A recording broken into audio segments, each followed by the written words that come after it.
You're an embarrassment to the United States. Do you think political allegiance to Trump is a requirement for serving our nation? Yes or no? Congressman, you know what a silly question that is. But silly enough to warrant a very... What's up, everybody? Before we dive into this explosive exchange, make sure you hit that subscribe button and ring the bell so you don't miss future breakdowns of these congressional hearings. And if you like this kind of straight-shooting commentary, drop a like and let me know your thoughts in the comments below. All right, so let's talk about what just went down between Congressman Salud Carbajal and Pete Hegseth.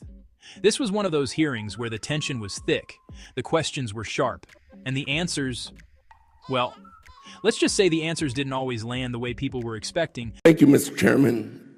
It shouldn't come as no surprise that I have serious concerns with both the deployment of the National Guard and the Marines to Los Angeles. I served in the Marine Corps. We are trained to be war fighters, not for crowd control. Everyone here should be alarmed that the president has sent armed forces into a city against the wishes of a governor and mayor. I am concerned this administration is purposely escalating the situation with this step and politicizing our armed forces in the process. Let's call it for what it is. It's political theater. Hegseth, are the Marines in Los Angeles ordered to protect property by any means necessary? Sir, I would say the ICE officers and police officers being attacked is not political theater.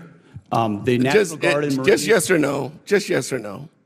The National Guard and Marines have the full authority to protect federal ICE agents. Yes or no. Can you just say yes or no? This isn't Fox anymore. Just yes or no. They're there to protect federal agents and federal... Another BS answer. Under the SRUF, the use of force, are Marines allowed to fire warning shots? No. Now that's more like it. Isn't that easy? Well, you know, I'm going to beat this drum because you refuse to take responsibility. Will you take responsibility for having made a mistake? Not to mention many people would say break the law in participating in the Signal group chat that included a journalist, your wife, your brother, where classified information was shared. Sir, every way I communicate is authorized. Every way okay, if you want to say that. I have called for your resignation. I didn't think you were qualified before your confirmation, and you have done nothing to inspire confidence in your ability to lead competently. You broke the law in sharing classified information, and in doing so, endangered the lives of our service members that you are responsible for. Your inability to hold yourself accountable makes you incapable to lead. This alone makes you unfit to be the Secretary of Defense. Secretary, do you think the United States should continue supporting Ukraine in its fight against Russia, a nation that is hostile towards the United States? Well, as you know, sir, President Trump is committed to peace. No, I just want yes or no answers. Today, the United States has spent billions of dollars. Yes or no? Yes or no? Over years. Just yes or no. Can I get a yes or no out of you? We continue to send presidential drawdown. It's that easy. Kindergartners can give me a yes or no. Yes or no.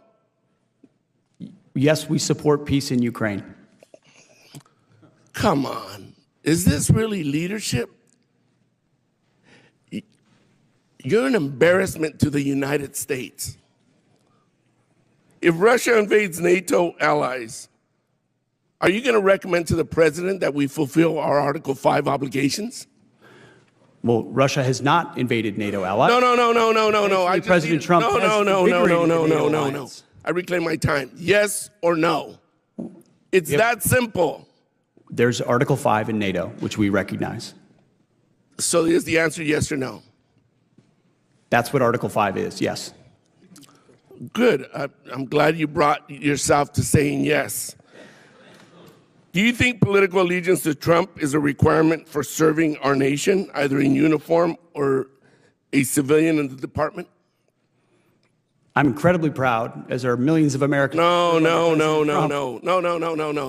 today, Hegseth. Yes or no?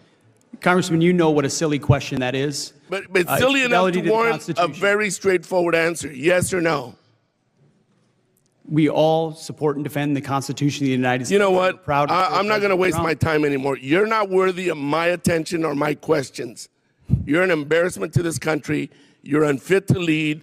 And there's been bipartisan members of Congress that have called for your resignation. You should just get the hell out and let somebody competently lead this department. Mr. Chairman, do we not have any decorum in here? Thank you very much. I yield my time. Gentleman yields back. And I would urge everybody to remember and maintain a decorum suitable for this chamber with their further. So what do we make of all this? Here's my takeaway. On one hand, Carbajal did what a lot of politicians try to do in these high-profile hearings: dominate the exchange, strip the witness of room to maneuver, and make the moment about strength and accountability. He wanted sound bites, and he got them. His yes or no strategy was designed to box Hegseth in and make him look evasive. And when Hegseth refused to play by those rules, Carbajal painted him as incompetent and unfit.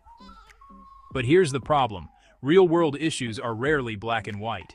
Hegseth wasn't wrong when he said that ICE officers and federal agents were under attack and needed protection. That's not political theater, that's reality. Protecting American citizens and federal property is a core duty of government. Whether or not you agree with the deployment of the military in Los Angeles, dismissing the danger as political theater ignores the actual threats on the ground. And let's be honest, this obsession with yes or no answers is political theater in itself. Governing isn't kindergarten, and complex national security decisions don't boil down to one-word responses. If Carbajal truly wanted substance, he would have allowed fuller answers. Instead, the goal was clearly to create a spectacle. Now, was Hegseth perfect here? No. He could have pushed back harder, especially when accused of breaking the law with classified information. Simply saying every way I communicate is authorized may be true, but it wasn't a forceful rebuttal. When your integrity is on the line, you've got to come back swinging with facts and confidence. Otherwise, the accusations linger in the air unanswered. But the bigger picture is this. What we saw wasn't just a clash between a congressman and the Secretary of Defense. It was honestly a microcosm of the larger battle in Washington. One side pushing the narrative that Trump's administration is abusing power, politicizing the military and bending rules, while the other side insists they're restoring law and order, protecting Americans and, pursuing peace abroad. In the end, it wasn't really about getting to the truth. It was about scoring points. Carbajal wanted to label Hegseth as unfit.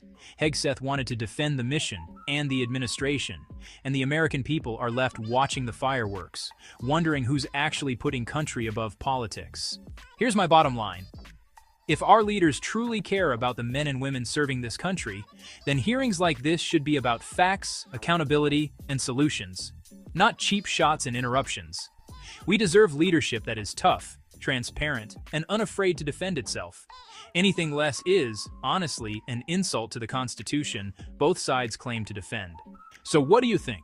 Was Carbajal right to go after Hegseth this hard, or was this pure political grandstanding? Let me know in the comments. I read every one of them. Don't forget to like, share, and subscribe so we can keep cutting through the noise together. Thanks for watching, and I'll see you in the next one.